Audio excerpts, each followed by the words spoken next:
Welcome to Transcendent. I'm Mark Roach. This is Chapter 8 of The Stranger. The morning after their journey through the inner territories found each of the 5 seekers moving through the city with a peculiar lightness, as if the gravitational pull of their old patterns had loosened its grip.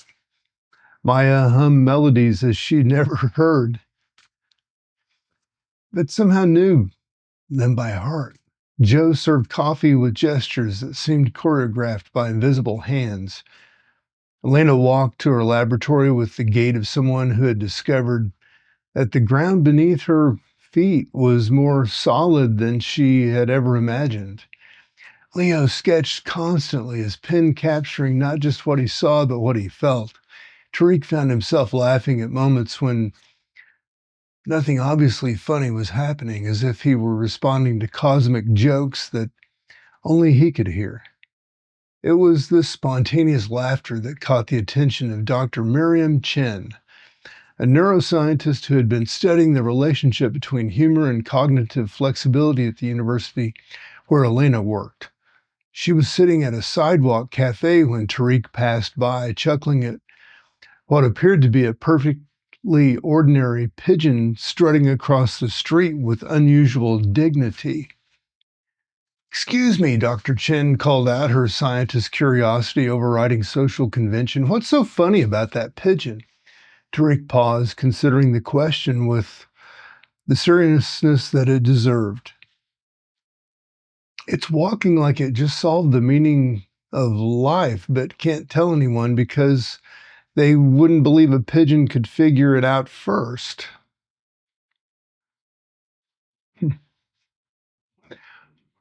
Dr. Chen blinked, then found herself laughing with the genuine surprise. "Well, that's actually quite profound. Are you a philosopher?" "I'm a student," Tariq replied, although he wasn't sure until the words left his mouth what exactly he was studying.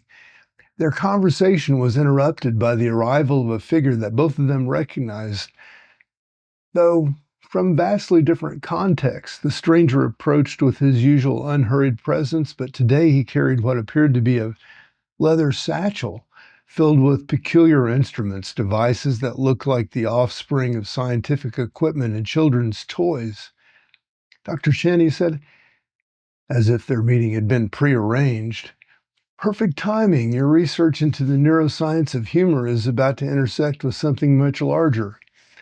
Dr. Chen stared at him with the expression of someone trying to solve an equation with too many unknown variables. "I'm sorry, do we know each other?"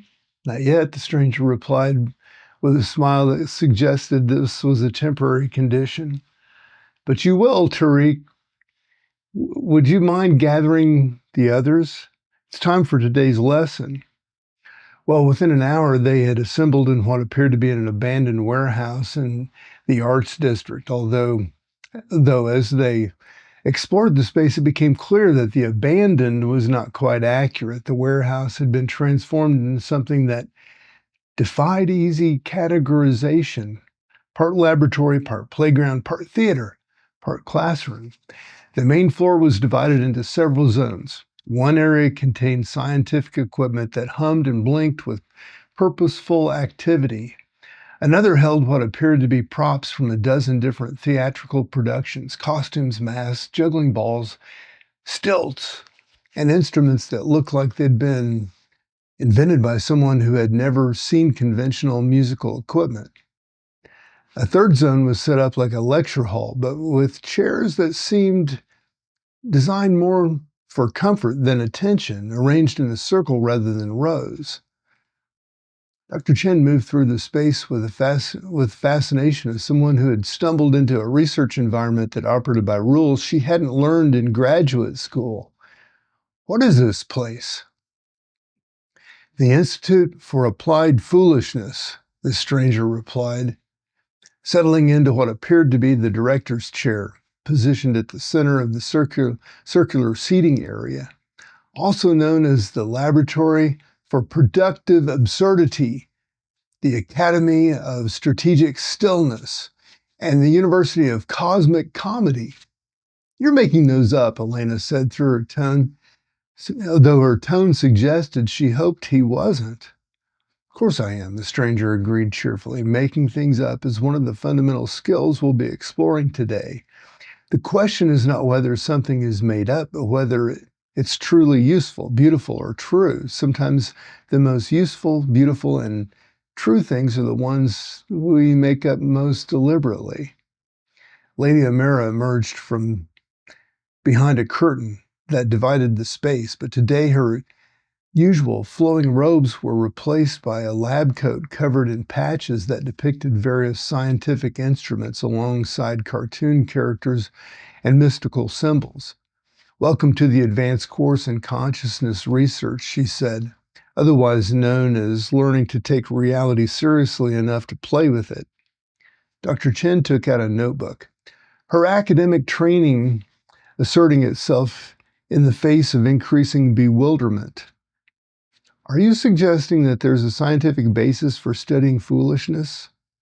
"Well, not a scientific basis," Lady Amara corrected. "A foolishness or a foolish based for studying science.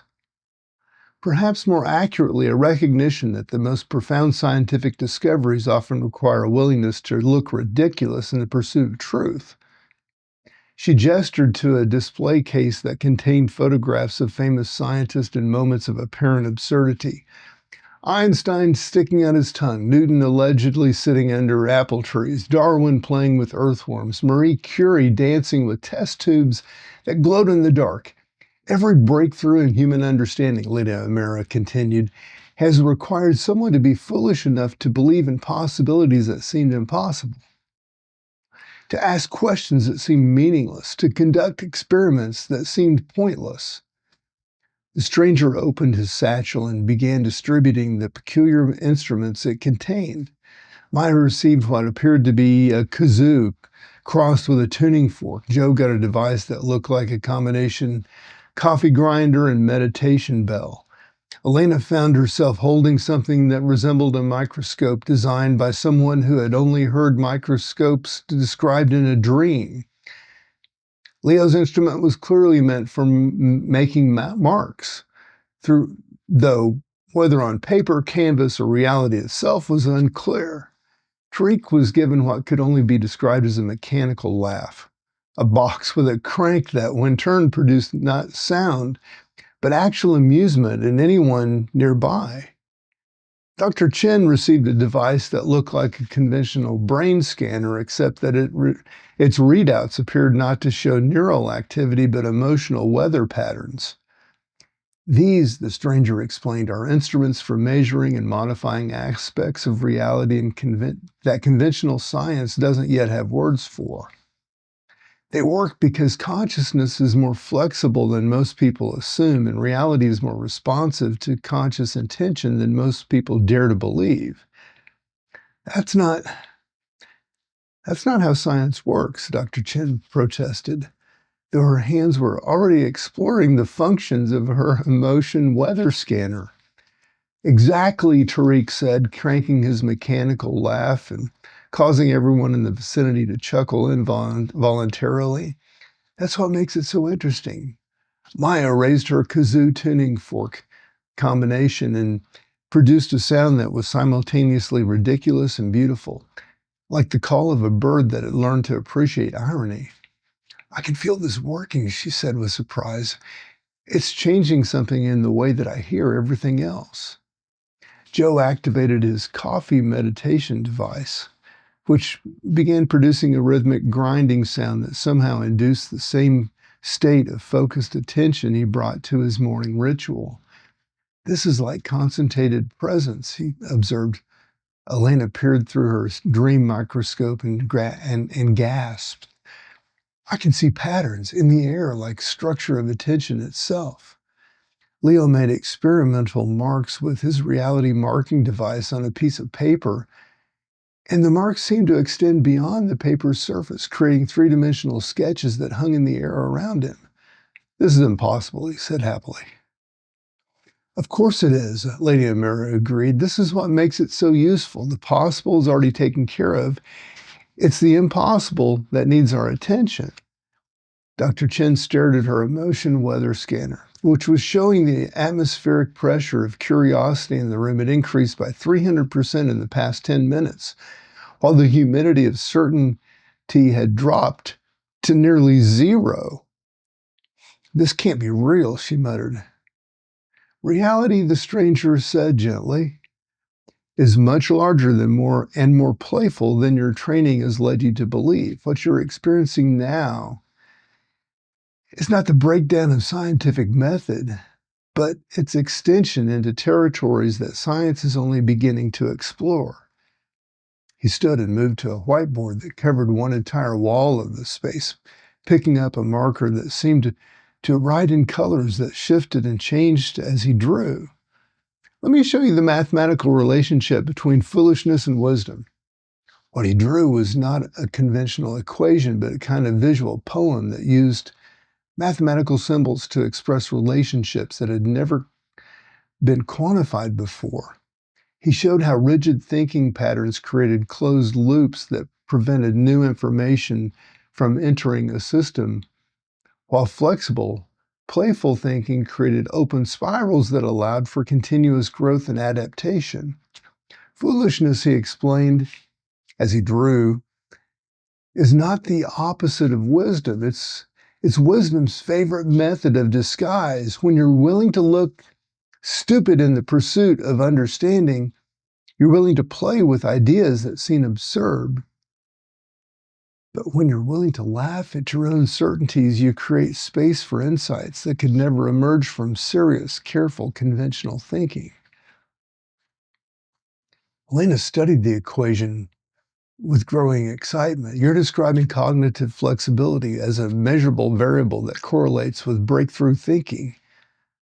"Among other things, yes," the stranger confirmed, "but more importantly, I'm suggesting that consciousness itself has a sense of humor, and that learning to appreciate cosmic jokes is one of the most advanced spiritual practices available to human beings." Tariq cranked his mechanical laugh again, producing a wave of mirth that seemed to reorganize everyone's thinking patterns. "So enlightenment is basically getting the universe's sense of humor?" "Part of it, certainly," Gladia Mera replied.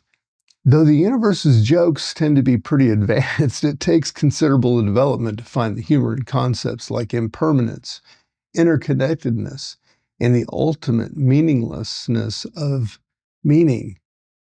Dr. Chen was now studying her emotion weather scanner with the intensity she usually reserved for peer-reviewed research papers. "This is reading coherent data," she said with wonder. "Emotional states actually do seem to have meteorological properties. Pressure systems, wind patterns, seasonal variations." "Of course they do," Maya said, still experimenting with her kazoo tuning fork. "Music has also known this. Every song is a weather report from the landscape of feeling."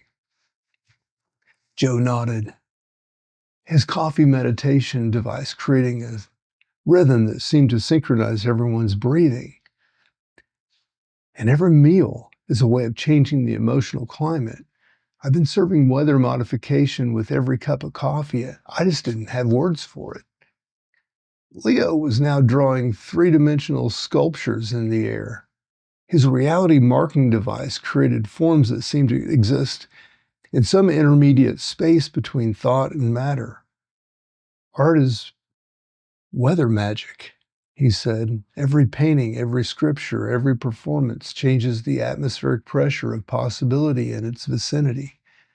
The stranger watched their growing understanding with evident satisfaction. "Now you're beginning to see why foolishness is so important to the awakening process. When you're willing to entertain absurd possibilities, when you're willing to play with ideas that serious people dismiss, you develop flexibility of consciousness that allows you to perceive aspects of reality that are invisible to rigid thinking." They moved to another section of the warehouse where a peculiar contraption was set up, something that looked like a combination carnival ride and meditation chair, with spinning wheels and blinking lights and comfortable cushions.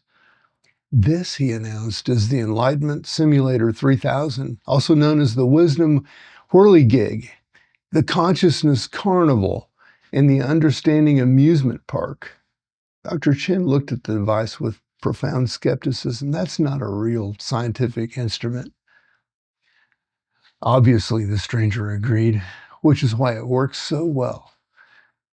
Reality responds much more readily to approaches that don't take themselves too seriously. Tariq was the first of volunteers settling into the contraption with the enthusiasm of someone who had learned to trust absurdity as a path to insight. As the device began to spin and flash and hum, his expression cycled through confusion, delight, terror, hilarity, and something that might even have been enlightenment. When the ride stopped, Tariq sat still for a moment, then began laughing with such genuine joy that everyone else found themselves smiling without knowing why. "I got it," he finally said. "I got the joke." "What joke?" Maya asked.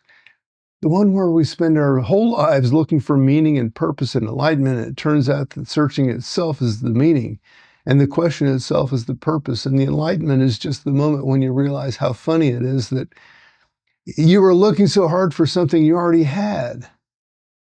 Alina frowned. "That's not particularly profound. People have been saying versions of that for centuries." "Right," Tariq agreed, still grinning, "but I never understood why it was funny before. Now I do. The profundity isn't in the concept. It's in the moment when you realize that everything you thought was serious is actually hilarious, and everything you thought was silly is actually sacred." One by one, the others tried the Enlightenment simulator, each emerging with their own version of cosmic understanding mixed with uncontrollable giggles. Dr. Chen was the last to volunteer her scientific training, warring with growing curiosity. When she finally settled into the device, her experience was different from the others. Instead of philosophical insights, she found herself understanding the emotional weather patterns she had been studying from the inside, feeling how humor changed the atmospheric pressure of consciousness, sensing how laughter created updrafts that lifted awareness to higher altitudes. "This is extraordinary," she said. When the ride ended, I can feel the neurochemical changes happening in real time." Laughter really does reorganize neural networks, but in ways that our current models can't account for. "Because your current models," Lady Amara observed, "don't recognize that consciousness is a participatory phenomenon. The observer doesn't just observe, the observer changes what's being observed by the very act of observation, especially when the observation is conducted with love, humor, and genuine curiosity." The stranger gathered them in the circular seating area as the afternoon light began to slant through the warehouse windows. "Day, you've learned that foolishness is not the enemy of wisdom, but its most effective ally. Tomorrow, you'll discover how to carry this understanding into your daily lives, how to use strategic absurdity to break through the patterns that keep people trapped in unconscious routines." Dr. Chen raised her hand. "I have to ask, is any of this real? Are these instruments actually functioning, or are we just experiencing some kind of collective delusion?" The stranger smiled. "That's the wrong question. The right question is, does it work?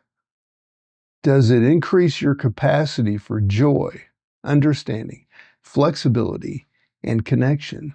Does it make you more effective at helping others awaken to their own potential?" "Yes," Dr. Chen said immediately, and then paused, surprised by the certainty in her own voice. "Yes, it absolutely does." "Then it's real in the only way that matters," the stranger concluded. "Reality is not a fixed thing that we discover. It's a collaborative creation that we participate in a moment by moment. When you approach that collaboration with humor, playfulness, and willingness to look ridiculous in the service of truth, you become so much more effective collaborators."